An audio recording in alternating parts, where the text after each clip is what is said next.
9 keywords: US, German, USA, unit code, custom US, second custom US, Russian, Greek, and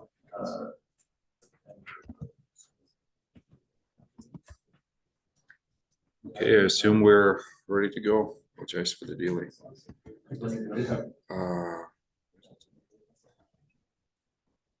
Just okay. Through what are we doing?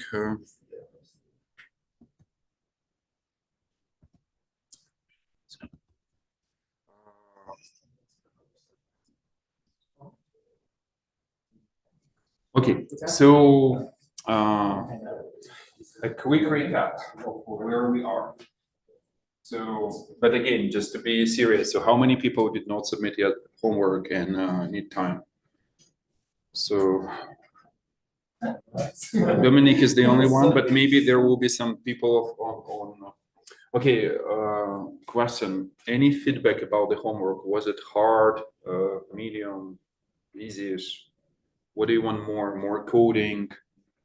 I mean, less slacking, I know everyone wants it, but what's the feedback? Let's just discuss, because like from now on there will be more homeworks, and they will, since I was late, and now we have more things to build and they are immediately available. I think after Jerry's batch, most of the Rust compiled has disappeared. So Talia submitted a patch, right? And then Jerry was submitting a patch as well. No, but like, I mean, Jerry was even arguing, let's leave it like this and let the people fight with Rust compiler, which is fine as well. But overall, like, you enjoyed the experience that there was a skeleton, and there will be a little bit less of a skeleton for the next couple of homeworks. But again, let's just, so that's the only feedback. Anything what we have to fix right away, like any? I think it's kind of absurd which Rust version we're on. We keep switching back between one in August and one in October. And so which like one? We've switched like 3 times. Currently the Allocator is still on August's, but the code is on October's. And so it's problematic either way. So we should just pick one. Pick one. Yeah, let me look into it. So Jerry was setting up, I think, the last one. We will try to stay on this one out, but the other graders on it. But usually you should also like let us know on Piazza, and we'll try to fix. All right. Yeah, I agree with that. And I didn't touch it at all, so he was touching it. But which is my fault anyway. But anyway, so what we have now, like, is we have general interrupt management, right? And we have a high-level idea that we want to push as much functionality as possible to user level, right? That was the plan from the last lecture. So how we want to proceed is to probably like your next homework 3, is to build a memory allocator.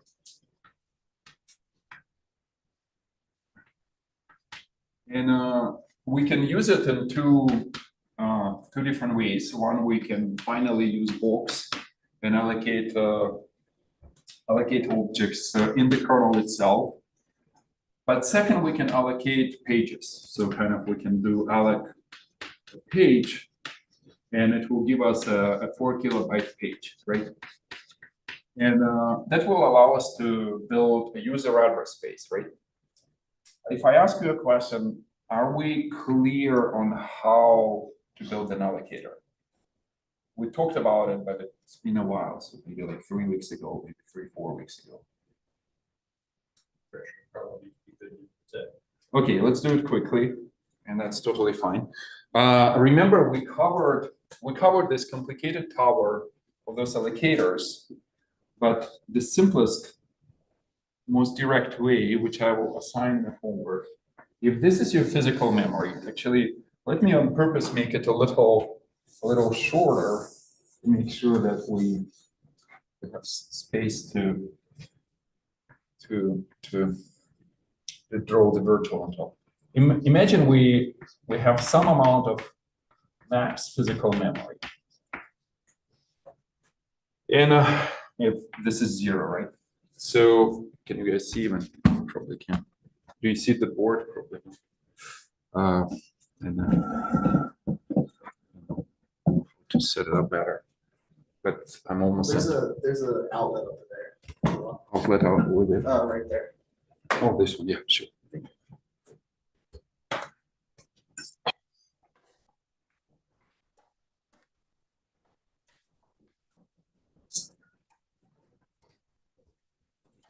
You probably can see the board, which is what I don't know what people on Zoom. And we let the grub bootloader. We ask it to load our kernel at the first megabyte of physical memory, right? Although it's virtual, and right now we have some grub left us in what mode? 32-bit mode, right? And what we did is that we, in the homework number 1, we mapped some amount of virtual memory 1-to-1, but really it doesn't matter. What we want to do, however, is the following. We want to say, look, guys, we'll use this linker magic to introduce the end symbol to know where the kernel ends, right? We'll then take the next page boundary, so rounding it up to the next page. And we will make sure that we will reserve this area for the page list. You will remember what page list is.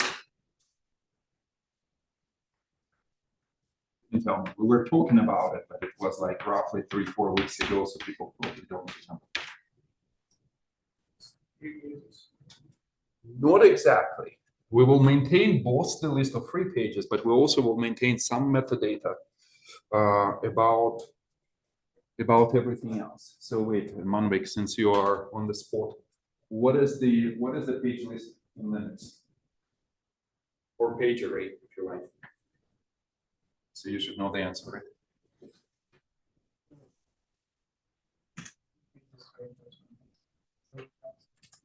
Not exactly free page. So this is a little important. So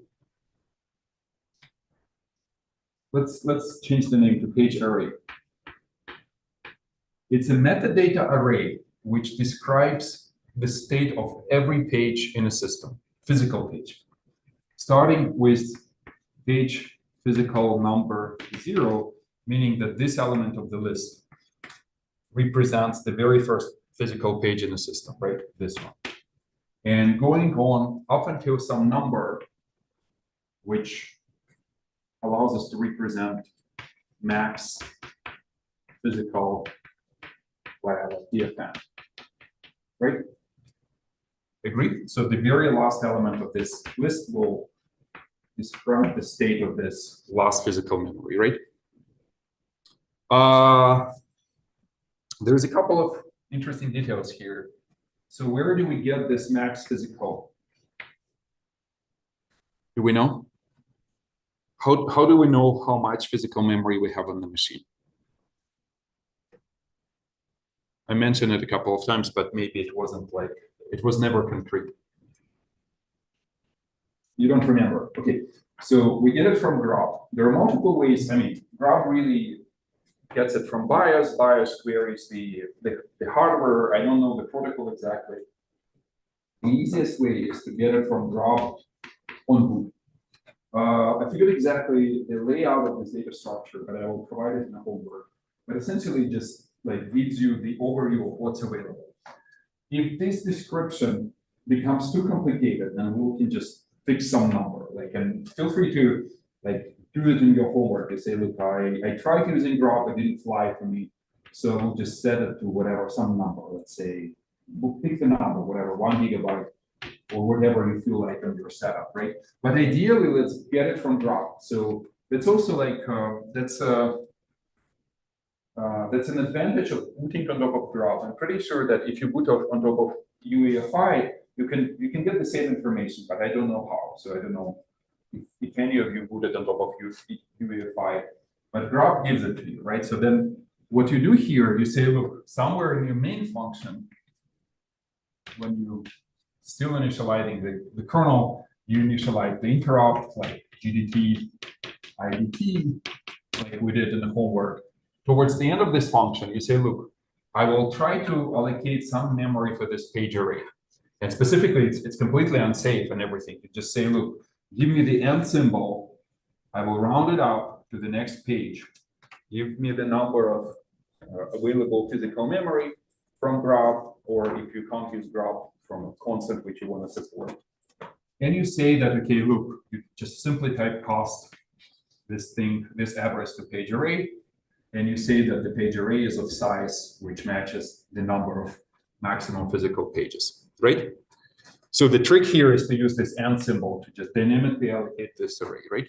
On Linux, we've seen that those page arrays are part of the nodes, which are like whatever, zones, stuff like that, right? Okay, but this will be our trick, right? Now, all the memory allocations and everything will be done on top of this page array, right? So if we zoom in and we said, okay, look, we're not going to build anything like a body or slab, just because it's too complicated and we don't want to waste too much time on it.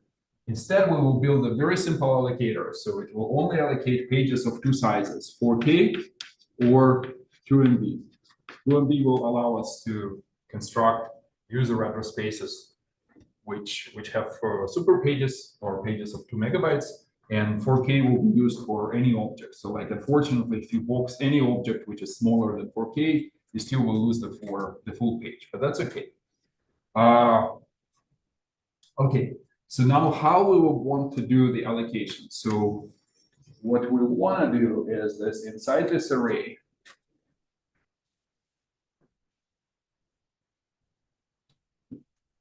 the question is like, what kind of metadata we need, right? I suggest the following. So you have something like a state of the page, and I don't know, like obviously the pages from 0 to the end symbol, and even to the array, it's to the end of this page array itself are, let's say, I don't know, let's say allocated, because they are already taken, right? So all of these pages up until this one should have this state as allocated, meaning that they are already used by the system, so you cannot allocate. They do not show up on a free list, right? And somewhere from here, the free list starts, right? And how do you want to manage the free list, guys? This next page is, I don't know, free, for example, right? And all of them roughly can be free, right? The simplest, most trivial way to do it is to say I have a free 4K list. It points to, to the very first element of this array, and then you will have a next field, and that next field points to the next, and so on, right? Make sense? That's a very simple allocator. Roughly speaking, it's okay to go with this one. So what's missing?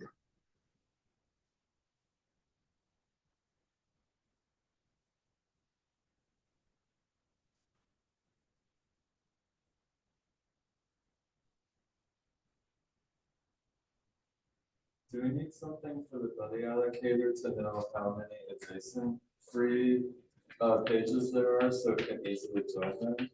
Maybe, but I suggest we're not going to build body. Okay. Too hard. You can, I don't mind. No, it's a good exercise, but I would rather spend time on something else. I mean, body is fun, but I don't think it's worth reading and understanding how it works. I don't think it's worth, unless you really need to like sell it like production quality. And we don't want to get larger pages. Correct. We want to have larger pages. So we probably want to maintain another list of 2 MB, right? Pages.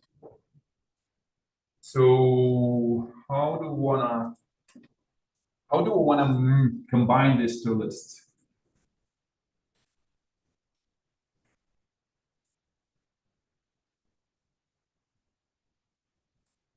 I suggest the following, the easiest. So if you go list originally, if you go to the first 2 megabyte, like this is rounded to 2 megabytes, right? So essentially it's somewhere here in memory doing this. And you say something like, I don't know, maybe it's a 2 MB page, meaning that this page will be on this 2 MB list, right? And there will be next element, and this next element will go into the next 2 MB page, and so on, right? Agree? So now we have 2 lists. We have, and then, so start with initializing the, I mean, I don't know, like you can start right after the end of the page array. Those are all marked as, I don't know, this is probably, I don't know, allocated, maybe it's a bad state, maybe a better name is available. But essentially you mark all of these are as available or as allocated, then you marked some 4 kilobyte pages as free, and then you mark all 2 megabyte pages as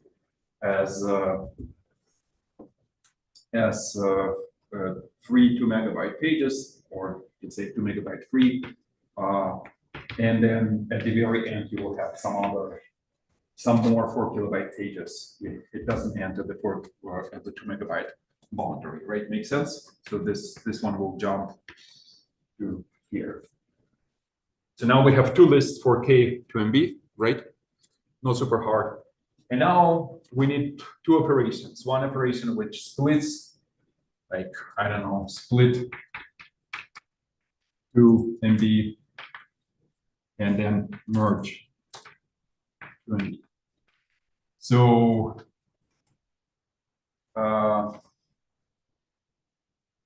how do we do this? How do we do split? Imagine our free, like when do you split? You split when you need more pages on a 4 kilobyte list, right? So essentially you say, look, we looked at it and the list is empty. 4 kilobyte page list is empty. So how do you split a page? What kind of operations would we need to do?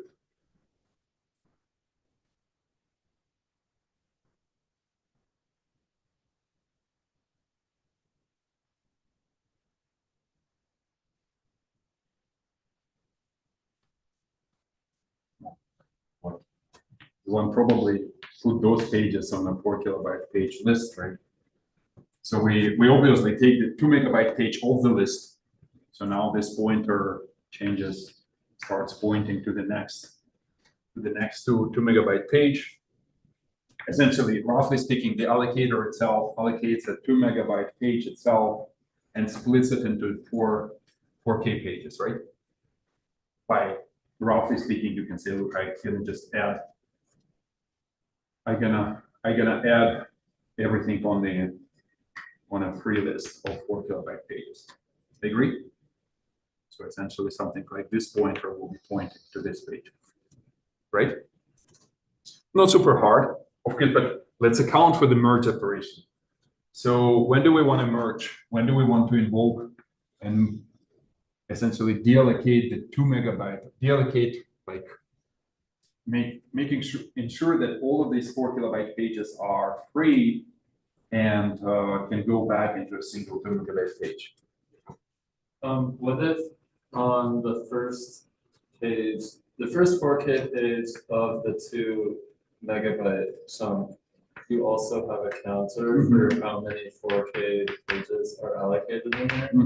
And when it's decremented to 0, you just turn it back into a 2 MB page. Correct. I agree with this. So you introduce another bit of state. I don't know what you call it, allocated counter, or free counter. And this field only makes sense on the first element of this region, right? Because it doesn't make sense to put a counter here. We only will be looking here, right?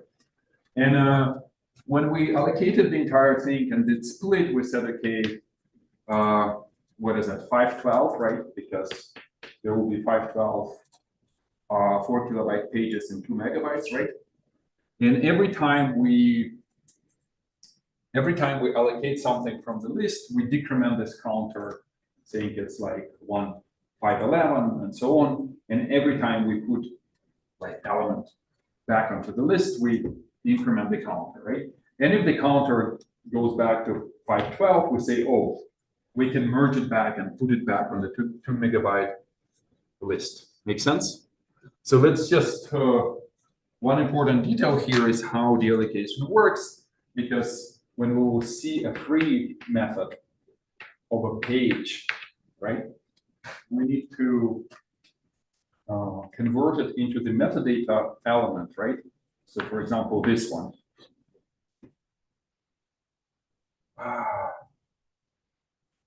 It's not as easy actually. Let me see. You see a problem? Okay, we do a free. When we do a free, we look up the counter. Imagine it was 511. We say, look, sure, it's 1. It goes up to 512, right? And we are about to do the merge, right? What's the problem here? Say again? Well, if it's gets on a free list, it can be allocated again, right? It's not yet on a free list, right? So this page is fine, right? It's not on a free page. But still, what's the problem? Is it locking? Oh, imagine like for let's get to the locking in a second. Let's imagine everything is under a big lock. Well, let's unwind a little. What was happening with the page? Imagine this is page, okay, we'll call it 512. And this one we'll call 511. It's the previous one which we deallocated, right? So imagine it was this page. We said, okay, we figured out that this is the metadata which describes this page. We said, okay, sure, we rounded up here to get to the counter. We see that the counter is 511, or like it was 510, but we will increment it to 511, right? But we are not yet ready to merge, so we probably will put this page on the list of free pages, right? Of free 4 kilobyte pages. And that creates a problem because when we try to merge the next page, when we merge, we need to make sure that all of these pages are not on the list of free pages. Agree with this? Otherwise, they can be allocated. So how can we deal with this? Wait, everyone understands the problem? It's kind of like, it's almost solving your homework, but I don't mind it. How to solve it?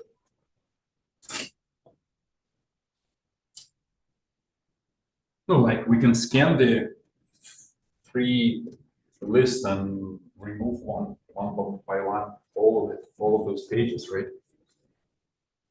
So that's probably not a good idea. Since the free list is linear, could you just disconnect the first and last? But they were allocated out of order, right? So the list is not sorted.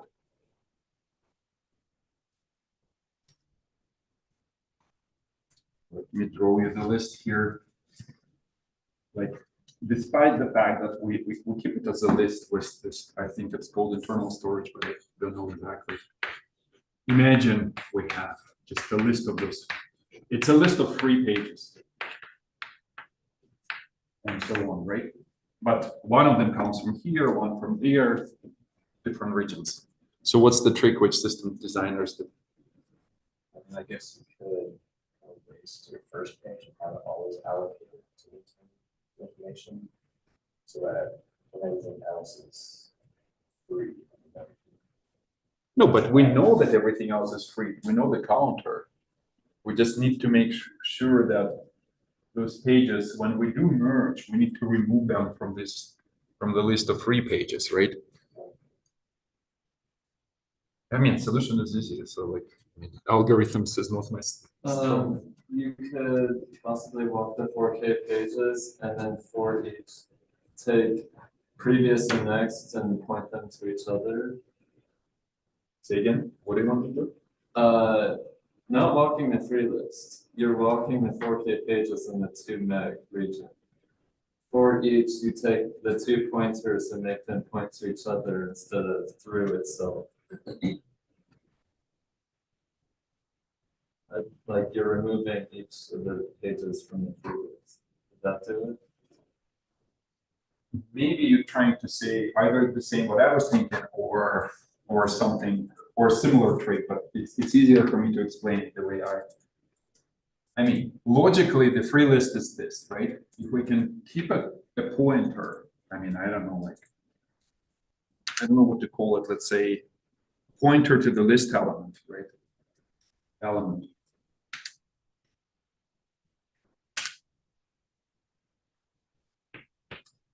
And this is the pointer to the element of the list. Like, what does it mean? Like, it means that it's effectively a pointer to, like you were saying, like it's a pointer to here, for example, right? What do you mean? Wait, is that my idea was to have a pointer to the elements of the list and just use those pointers to delete elements from this list. Just essentially go like make sure that this is a like a doubly linked list, which allows, if you have a pointer directly to the element, you just simply can delete the element, right? That was my idea. Do we understand? I'm confused on where this element is pointing, but essentially, I think it's possible to say, look, I will, in fact, that kind of points to itself, right? So it's, like you say, you can have an element next to the graph, like you said, and this is the solution which is innocent. So we have 2 pointers, next and graph, to maintain this list, because I was only using next. But if we introduce the second pointer, graph, then it means that we can support in-place deletion, right, from the list, right, because it's no longer single linked list, but it's doubly linked, which means that you say, look, graph might be pointing to somewhere here, and then you patch this to your next, right? So essentially, your list now supports deletion, right? And what you do is that you say, look, I'm ready to merge, and what you do is that you delete this element, then you medicate to the next metadata element by just incrementing the size and the array. This one also has next and graph. You delete this one, this one, this one, this one, and all of them. And at this point, you have a guarantee that none of these elements is on the list of free 4K pages. And at this point, you can do the merge and place this page back on the list of 2 megabyte pages. Make sense? Any questions? Hold on. Did you get the point? So, I mean, I was saying I want a pointer to element of the list. It's a pointer to itself, right? So you don't really need it. What you really need is to be able to point to your parent. It's a graph pointer in order to patch this pointer from a parent to your child, right? Essentially, this is the only update which we need to do to delete this. No, because we need to update the graph of this one. Make sense? Now we support this idea that you can delete all of this, like, and you don't have to walk anything, to just linearly scan those and delete each of them from the list. Make sense? No, I mean, it's not hard, right? So essentially what we came up with is that, let me just quickly draw it. So your one metadata element has the following fields. You have a state, you have free counter, and it's under union because free counter is only makes sense only when the state is allocated as a or unmerged, let's say.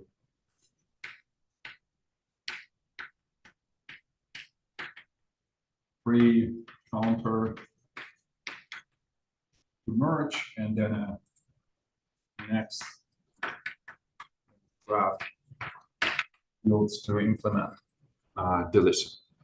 I mean, we can iron out the states. Mine were like a little goofy, but essentially states should do something like allocated.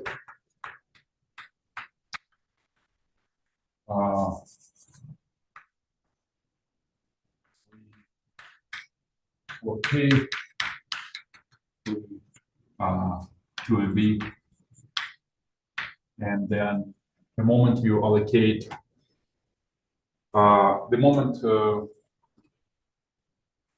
since you will have to do a lot of unsafe typecasts, you have to make sure that you keep track of how it's allocated. So if it's, for example,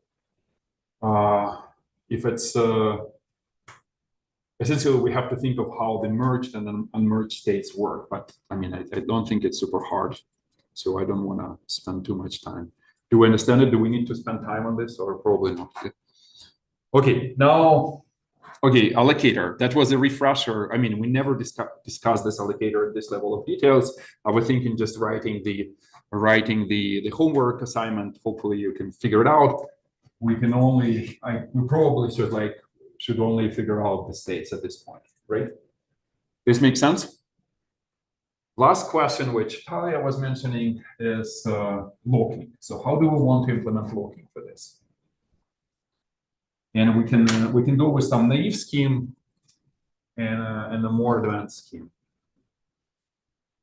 And I'm not sure we can go with advanced scheme, but okay, what's the naive scheme?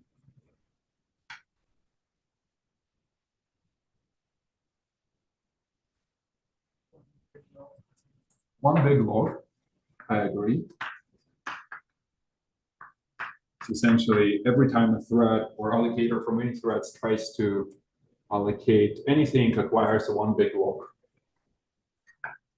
I naively don't think a very elegant fine-grained scheme is possible, but Yeah, two different logs, so for when we have coded. Then the unless you're kind of merging.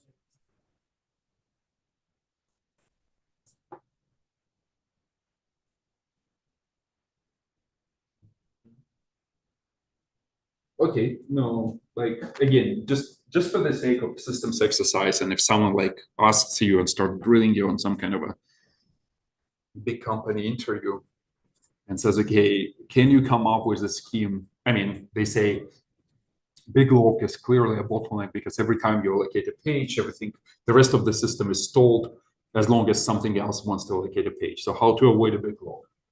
So do we know the answer?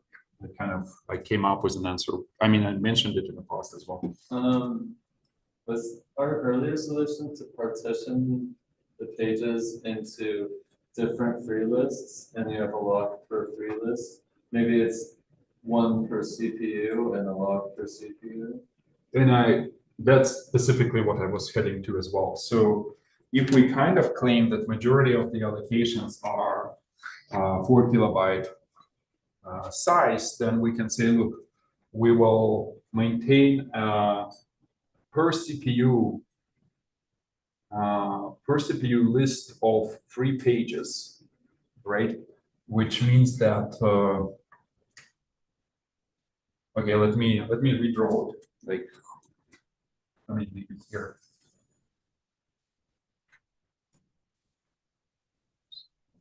List, and probably let's not build it in a homework because it might it will be hard to debug and everything. So just let's keep moving. But just let's at least understand what's going on. So if we have multiple cores, then we can have a per core free 4K list, right? Which, like, essentially there is a global free 4K list, right? Which we were discussing right now. This one operates under a big lock still. And every time we say, look, we want to add pages or to like per CPU, let's say free 4K 0, we acquire a big log and we have to collect some number of pages and put them on this like per core list, right? And meaning that will be our pool of pages, right? And most likely, like, sure, why not? Or just to, right? So how do we want to implement this operation? We can acquire a big log and just like keep walking the list, or keep just like build an iterator which just allocates a free 4K page and kind of freezes back to this list, right? And adds back to the list, or like some simpler operation, right?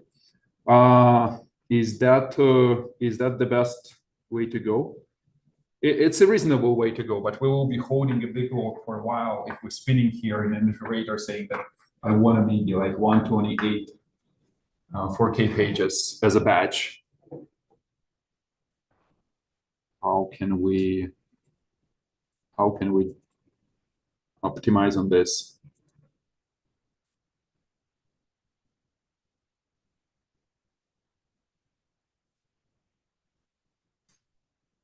Any ideas?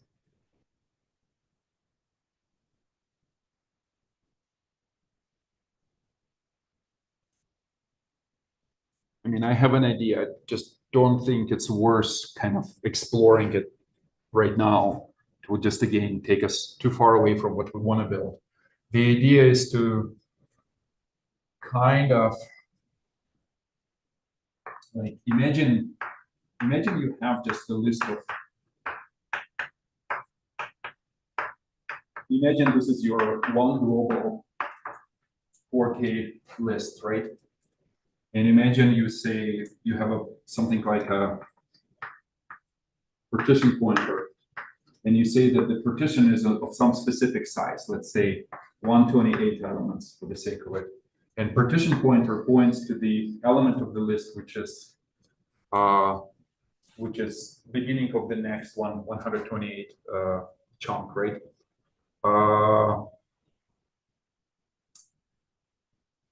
In fact, further optimization is that probably this pointer doesn't even exist, because it will be hard to maintain, right? And so essentially what you're doing is that when you say probably this list itself will allocate only partitions, like essentially like splices or whatever the word is of this list of 128 chunks, and there will be a pointer to the next partition, and there will be a pointer to the next partition, right?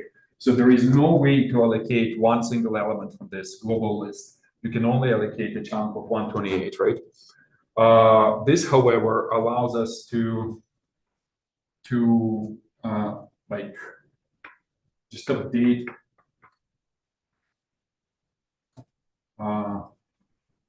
this partition pointer, right? Normally this should work, right? Because you say, look, normally it can even be done with a single compare and swap operation, making sure that you like just swapping this pointer, pointing here, and giving this back to the user. What I'm trying to understand whether it will work, how it will work in case of this merge operation, because that seems to have some additional invariance about the fact that because when we're merging, we say, look, the question is like, is it possible to permute this partition? And like one has to construct an argument that there will be no permutation outside of the partitions or something along those ways, which I don't see how to construct. That's why let's leave it here. So then, okay, agree with this. So this is a feasible trick, but needs a little bit of thinking, and I don't know how to do it if you really want to support this merging. If you don't have to support merging, then it's totally fine. So this trick works, right? So you say, look, I always allocate 128 elements from this global list, put it on my per CPU list, and everything is local to a CPU. You might still acquire a log to make sure that you can account for a context switch. In fact, you should. And but then everything flies along those lines. But I don't know how to support a merge operation. Maybe it's possible. So maybe someone can think and tell me. Right, but forget about it. So let's imagine our allocator for simplicity lives under a big log.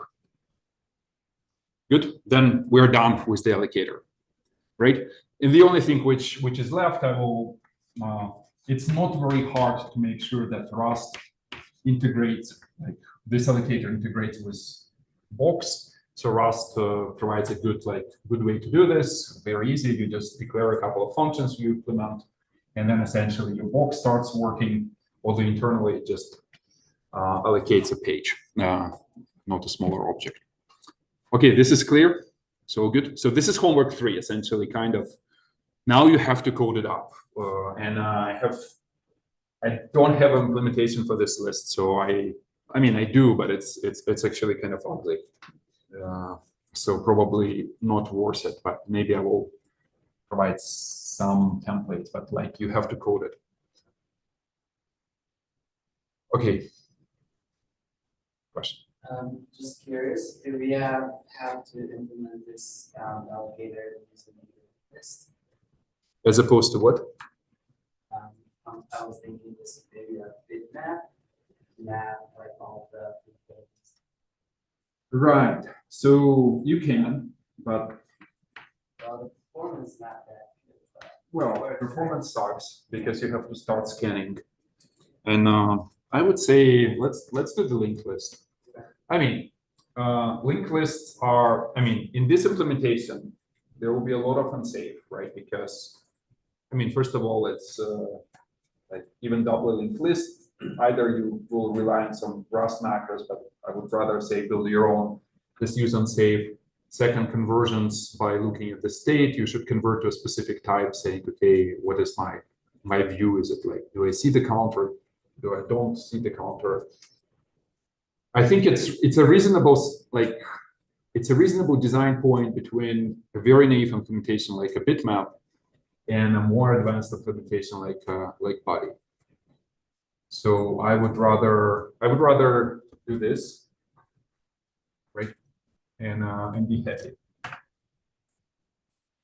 You can do body, and I don't mind it either, but body requires more advanced merge logic, right? So at this point, with all the states, it doesn't look that easy either. So maybe maybe going with body would be a better idea, but body, it's harder to debug. So there's allocation logic will probably be easy because splitting is easy, right? But merging will be a little bit more awkward.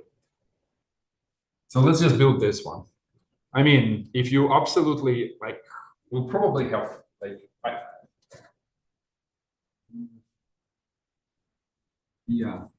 the question is do we really even need 2 MB pages?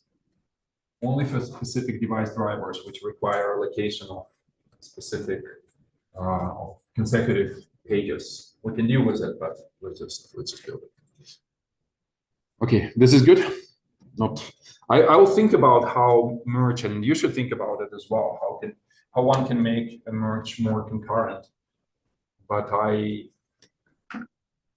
don't see an easy answer because there might be a case when the page is allocated on one core and deallocated on another.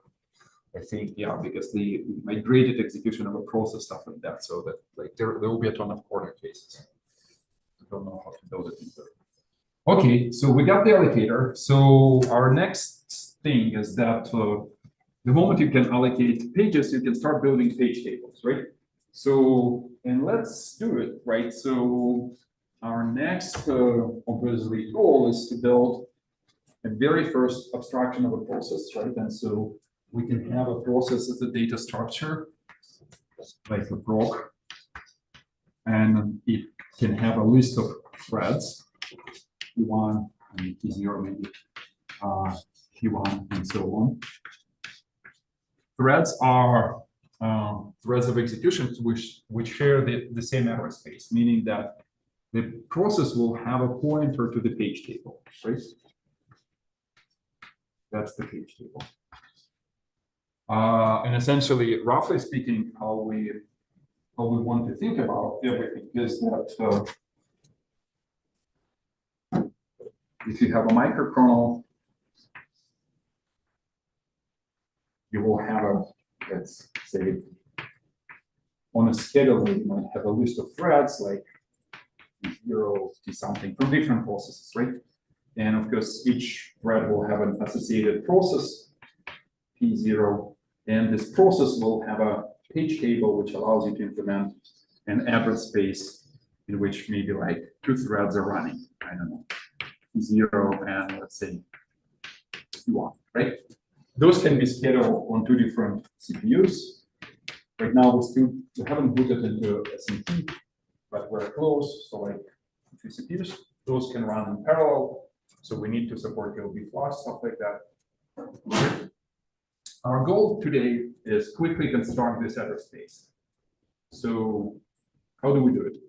I suggest that you literally have a pointer, I don't know, page table root or something in your implementation, which will point to the page table, root of the page table, which you will later on load. And when you implement the context switching code, you will load it into the hardware register, control register 3 on x86 CR3, right? Makes sense? So how do we construct the page table? Who can sketch me the code? And then obviously we will have multiple processes, and every time we context switch, we essentially load the CR3 and load something like TSS to make sure that we have a kernel stack and stuff like that. But we'll get to this, right? So how to construct the page table? What is needed?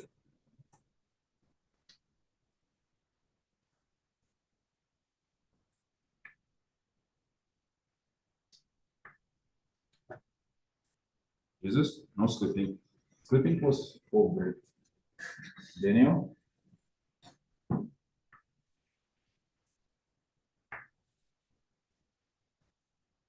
I feel like you should know that my name is not Daniel. Dominic, sorry.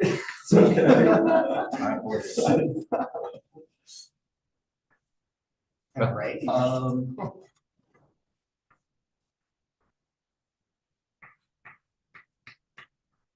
Okay, sketch it for us. It's easy.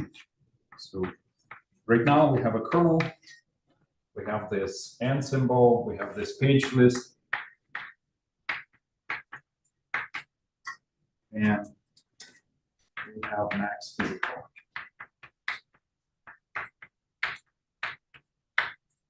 How do we want to construct this user address space? And what does it even mean to construct this address space?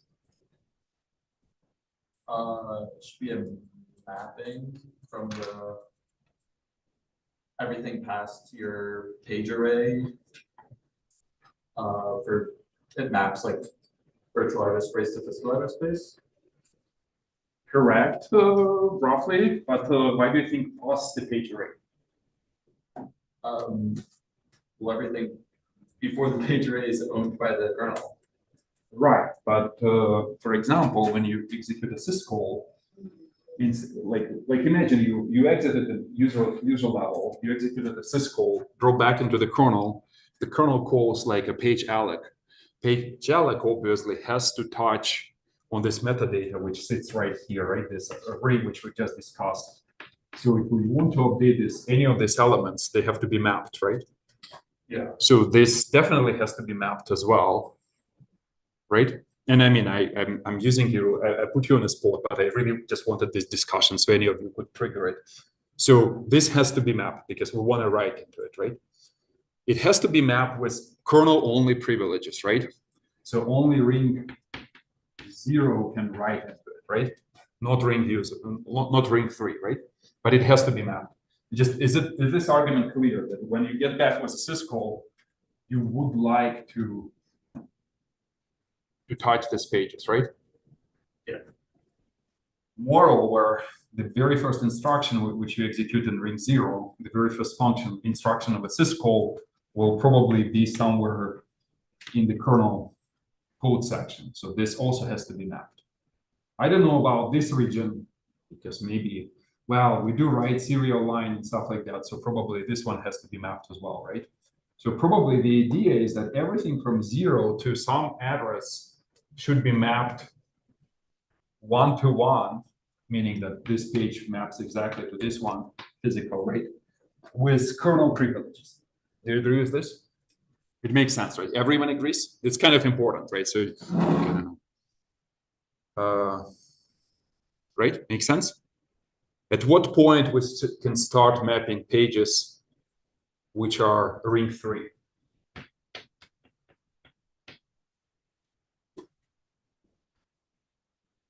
Do we want to do it dynamically so that a process will not get the whole address space? They only get a chunk, and then as they fill it.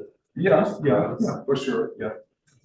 Like we can say, and I was thinking about it because I was thinking about what I was ranting about last time when we do something like create process syscall.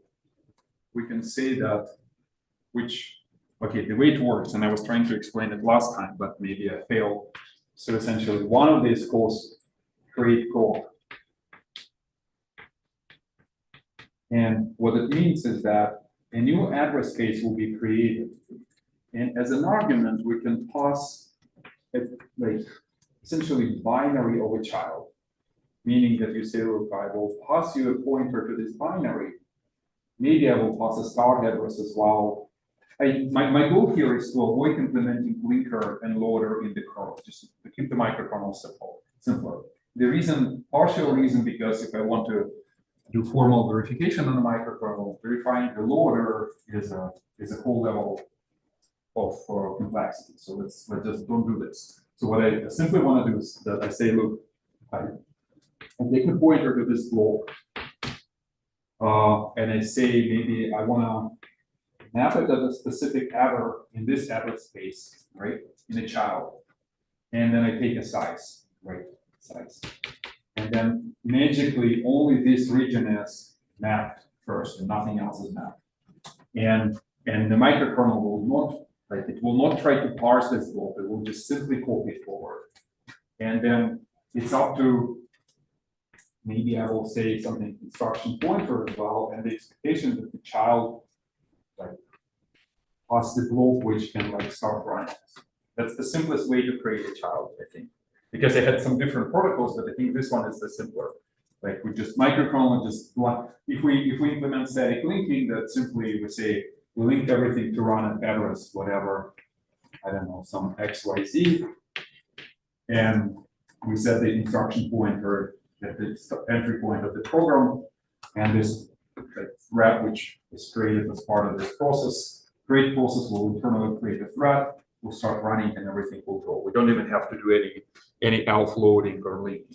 If we want to do any elf loading, then we can have a tiny trampoline here, which then implements linker loader inside and replicates this code, remaps the map address space, right? So at some point, only this tiny blob of memory will be mapped in the user at the very beginning of it, and the process is created in the user address space, right? Makes sense? It's kind of like very simple, but again, very minimalistic, but still working, right? So what I wanted to get to is the following. What's the acceptable range of this XYZ? Like my dialogue, my argument with Dominic was, okay, this definitely has to be mapped with ring 0 privileges. At what point, the question is where does this end? Can I stop at, let's say, 1 GB, for example, and then say that user address space starts at 1 GB? I don't think so, because the kernel isn't going to have fixed memory. You could allocate a bunch of file descriptors for any number of other things, and those are then in space. That's correct, but this thing, what defines this address, which at a high level, what I'm getting to is that it seems intuitively okay to say that user address space starts at some large address, like large enough, maybe 64 terabytes or something, because we say, look, the kernel will never need that much memory, right?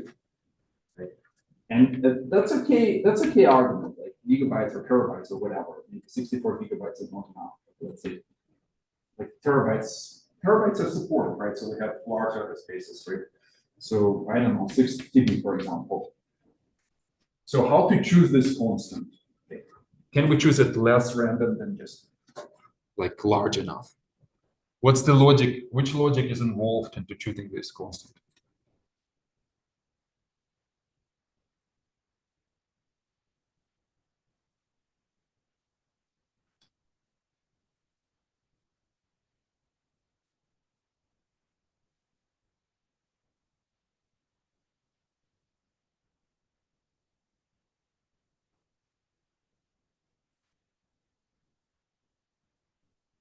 How to go about it? Like, okay, Talia, you said the kernel can do a box and get an object. What's the max address it can get? Whatever you pick. What do you mean, whatever I pick? You've seen everything on the board. Everything is defined by today's lecture. What is this max address that this box can Well, return? one thing I'm confused about is you were drawing this as if it's a physical address space. And you pull out the 6 terabytes, and then that's obviously virtual. Yeah, this is So- virtual, sorry. The one on top is virtual. The one on at the bottom is physical. Oh, I'm trying to create this page table, and that's a good point. The page table which I'm trying to create is this virtual address space. okay. And I've started drawing, and maybe it wasn't clear, but I say that obviously the low part of the address space should be mapped with ring 0 privileges. So when we drop into the kernel with a syscall, we don't have to change the page table. It's possible, but let's not do it. Just stay in the same page table. And if we start executing code, the code is mapped. If we go to the page, to the memory allocator, the page array is mapped. But what else is mapped? Needs to be mapped. And though definitely we cannot choose this boundary below the end of the page array because we keep touching page array all the time, right? But what else? I'm as a hint, I'm asking if we build this allocator, which I just described a second ago, we invoke box in the kernel. What's the max address we can get here from this box?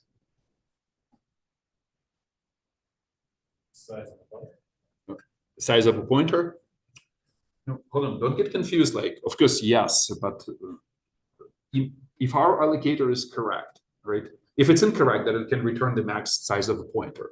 But if it's correct, then you should think of it as, okay, I get an element, box returns a pointer to an element from this list, right? But it, of course, it's not pointing to the element, to the metadata element itself. But if it's element like number 77 from the beginning of this array, then really we get a pointer to the page 77, right? Agree? Because this metadata element describes this page in physical memory, right? However, since we cannot access physical memory, it doesn't return a physical address. All the physical and virtual are the same in our setup because we map everything one-to-one. So we really get a virtual pointer to this virtual page. Does this make sense?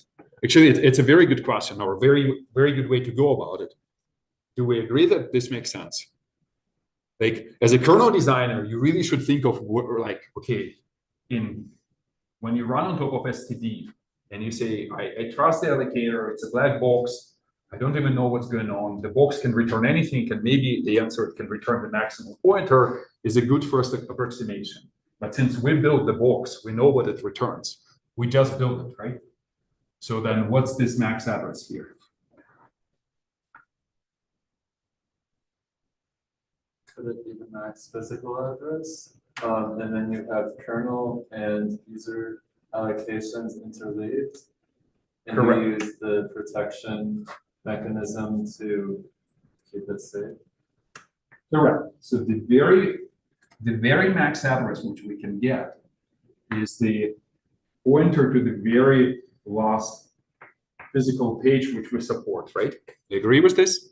So it's like whatever, max physical minus whatever for k. Does it make sense? That's kind of important, right? Right? And we got this max physical either as a static constant when we compile the kernel and we say, look, it's probably not a good idea if machine really supports less physical memory, so this has to be at least smaller than the real physical memory of the machine. But imagine we got it from graph and it's a correct number, and the machine really gets this much physical memory. So this is the max physical memory we can get on the machine, which means that the box inside the kernel, which allocates both for the user and for the kernel, can get this address back, right? So definitely this up to here we have to map with ring 0, right? And up above we can technically speaking map with ring 3. I would kind of advocate let's make a, but really we want to support fully dynamic address spaces and everything. We can decide, we can learn this number at runtime, and then the address space, user part of the address space starts above this address. It's like if you're running constrained embedded system, then this trick will be a little bit complicated because the user has to learn where the address space starts, like exactly this address. But for simplicity, I would say let's pick just a large enough number to have a gap here, so we don't have a like address space which starts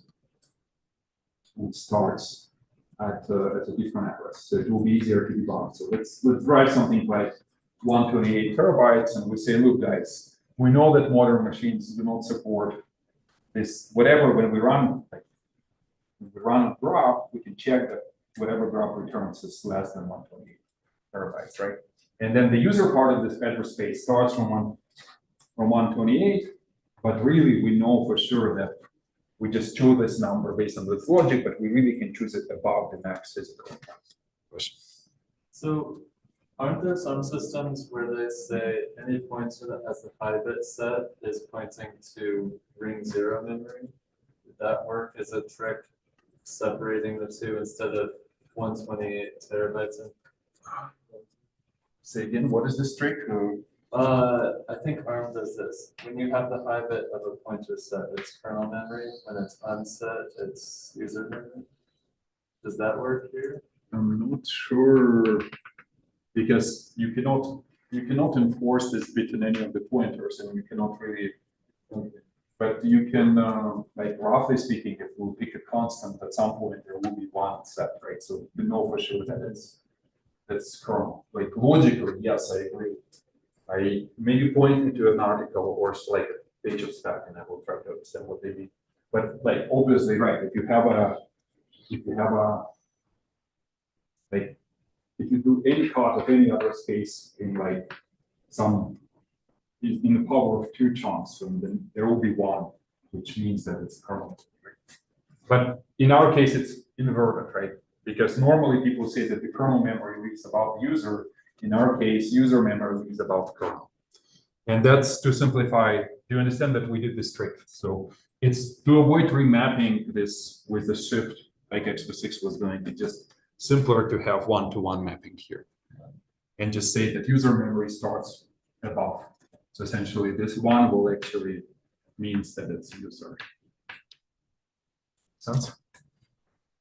I have a question. Yeah. Why like the kernel virtual address space we can push it to higher address space, like why this way? But like we don't need the remap, like we don't need the page table, like even if the kernel virtual address space is on like starts after like it's just an offset that we can kind of subtract and get the physical memory.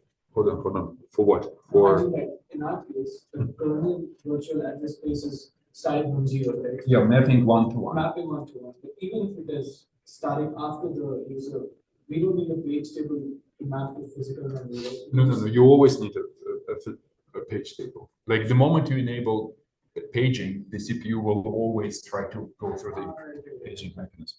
Yeah. you can map it with a shift, and you can technically speaking saying that this is my kernel. It sits at some big address, and this is this page is mapped to 0 with a shift. It just and x86 does it, but it simplifies the boot protocol because at some point you have to compile the kernel to run at high virtual addresses.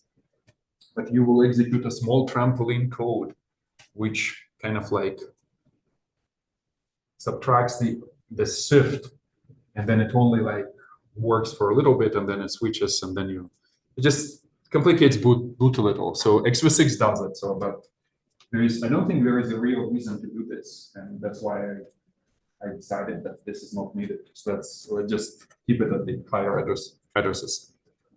Okay, so wait, hold on. So what's important thing here is this. So our address space for any process will look like this: from address 0 to some max physical. We'll map everything with privileges ring 0, right? Ideally, we should also map, if it's a text in some read-only data section, we should map it as read-only to, like, if suddenly we have a bug in writing in the code section of kernel, at least we'll get a page fault, right? So then we will map up until the kernel as read-write, the kernel text plus kernel read-only data as read-only, and then everything from here to the end, the read-write, right? There might be some gaps because this physical memory is allowed to have gaps. We'll see if we have them. If not, we're not gonna bother. But then we probably should rather skip. Don't map that, but it's up to you guys. It doesn't matter that much. And then the second part of the address space is the user part. Initially, it's completely empty. So every time you create a new process, you just will first map the kernel part of the address space, creating those subtrees. And then if you create a new address space with a create process, and there is a specific address and a size, then you allocate memory and map into those addresses. Make sense? Okay, so let me stop here. And then we will come back. We'll come back to the code which actually construct the page table, but that's reasonably easy, just like constructing intermediate levels, but let's just go through it. But this construction of the address space is kind of important, and you guys have to remember it, and I will try to bring it back in the homework instructions so you can have it as a diagram. That's probably it for today. So any questions? Good. Okay, then see you Wednesday. So I will try very hard to get some machine running so I can sign the next homework. If you haven't submitted the current one, just let me know. We'll figure it out. I didn't get the source. Oh. Does Sohan grade this? Say again? Does Sohan grade the homeworks? So no, like I grade, but